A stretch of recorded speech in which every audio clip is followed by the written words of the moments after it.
será que é possível uma pessoa crer na soberania exaustiva de Deus sobre todas as coisas e ao mesmo tempo essa pessoa ter um zelo evangelístico muito grande pela proclamação do Evangelho do nosso Senhor Jesus para as almas perdidas? Bom, pessoal, é isso que nós vamos ver no vídeo de hoje com a vida de George Whitefield, um dos homens mais usados por Deus na história.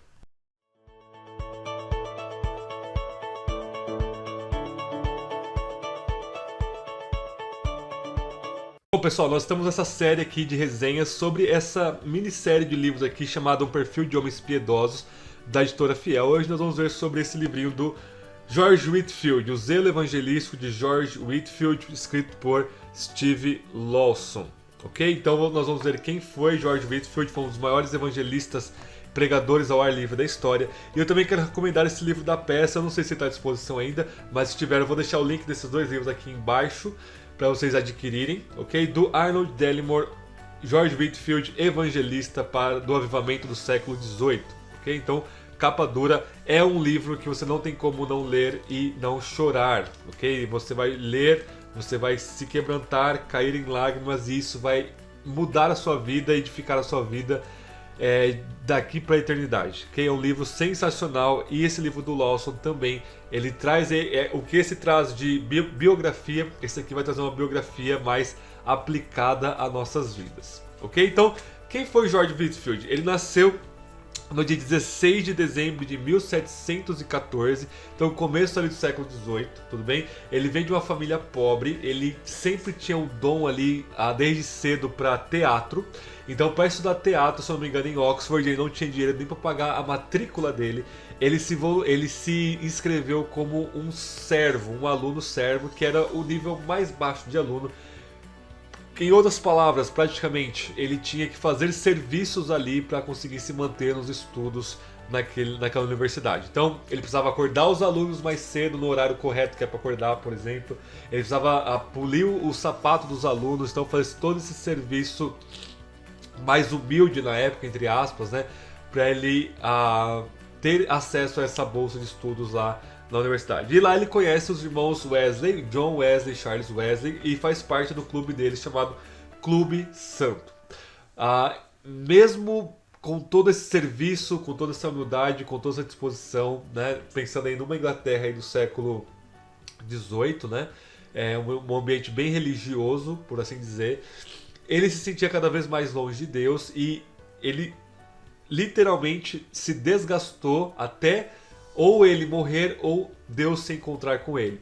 Então, através de muito jejum, muita oração, muita boa obra, ia à igreja 2 vezes por dia, nem Universal faz tanto culto igual ele ia, né? E desculpa, eu tô meio fanho hoje, pessoal, meio gripado essa semana. E ele, com todo esse esforço, ele não conseguiu chegar até Deus pelas suas próprias obras e esforços. E prostrado numa cama de tanto buscar a Deus, sem poder fazer nada, sem poder fazer nenhum movimento, ele, em 1735, deitado numa cama, Deus visita ele com poder, dá um novo nascimento para ele de fato e o capacita a pregar. Tudo bem? Então é uma experiência que o Whitefield teve gigantesca da presença de Deus, né? E isso logo o capacitou a pregar. Então ele começou, a primeira mensagem que ele pregou na igreja anglicana foi a mesma igreja que ele foi batizado. O pessoal começou a achar ele muito estranho, muito radical, muito eufórico. Ele tinha uma retórica, uma oratória muito avassaladora, né? Uma das primeiras pregações dele, o pessoal falou que 15 pessoas enlouqueceram. Enlouquecer no contexto significa basicamente se converteram, né? E o pessoal começa a ficar meio assim com ele e não deixa ele pregar mais nos púlpitos das igrejas anglicanas. O que ele faz? Ele ousadamente começa a pregar ao ar livre. E a partir disso, Deus começa, através deste homem, George Whitefield, a atear fogo no mundo, especialmente na Europa e ali nos Estados Unidos, tudo bem?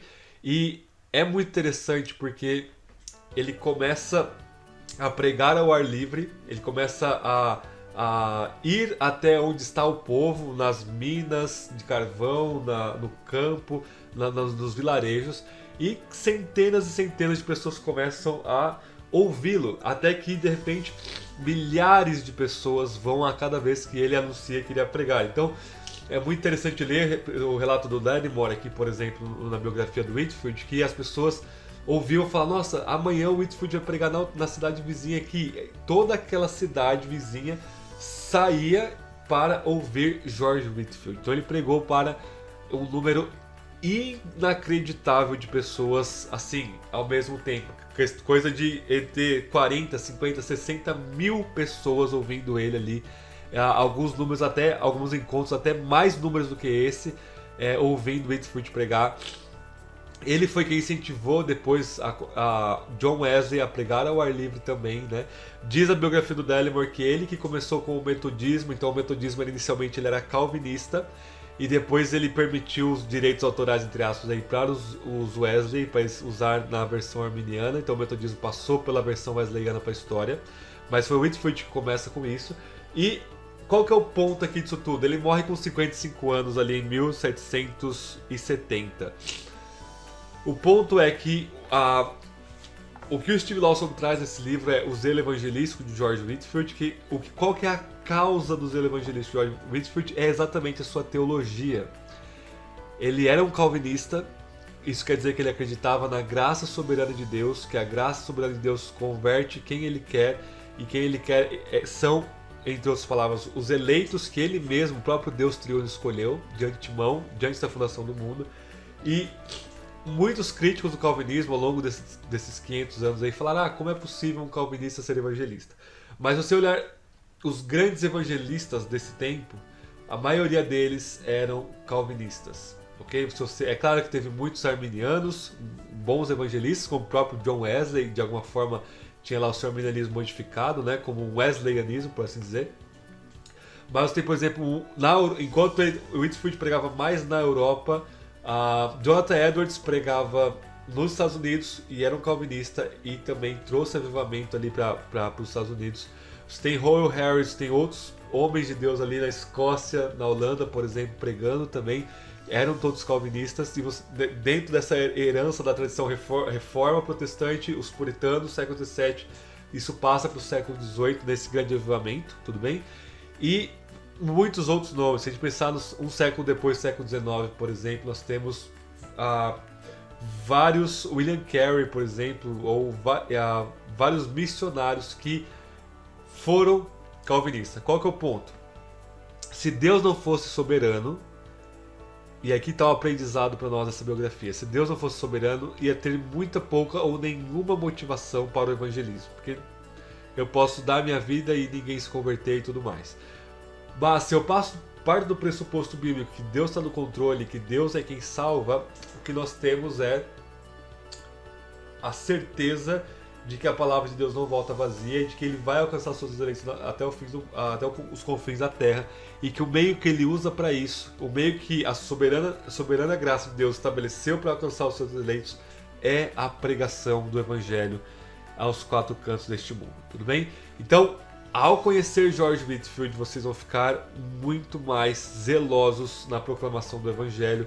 Então, esse livro é para abençoar a sua vida. Faz um combo aí com o Arnold Lattimore e já conhece mais profundamente a vida do Whitefield. Você vai sair quebrado, mas revigorado ao mesmo tempo, de conhecer um dos homens de Deus mais usados da história. Isso pode dizer sem nenhum exagero.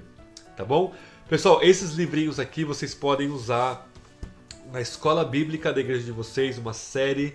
Vocês podem usar em grupos pequenos, grupos de discipulados. Esses livrinhos são uma maravilha. Recomendo de coração. Vou deixar o link para vocês comprarem aqui pelo link do canal. Vocês estão ajudando o canal a fazerem isso. E se você quer fazer parte mais desse canal, se você ainda não é inscrito, se inscreve. Conversa comigo o que você acha do George Whitefield e da relação entre soberania de Deus e proclamação evangelística, né, do evangelho, por assim dizer. Deixe seu like, compartilhe esse conteúdo com outras pessoas para que sejam edificadas mais vidas aí para a glória de Deus. Então, Deus abençoe, até o nosso próximo vídeo.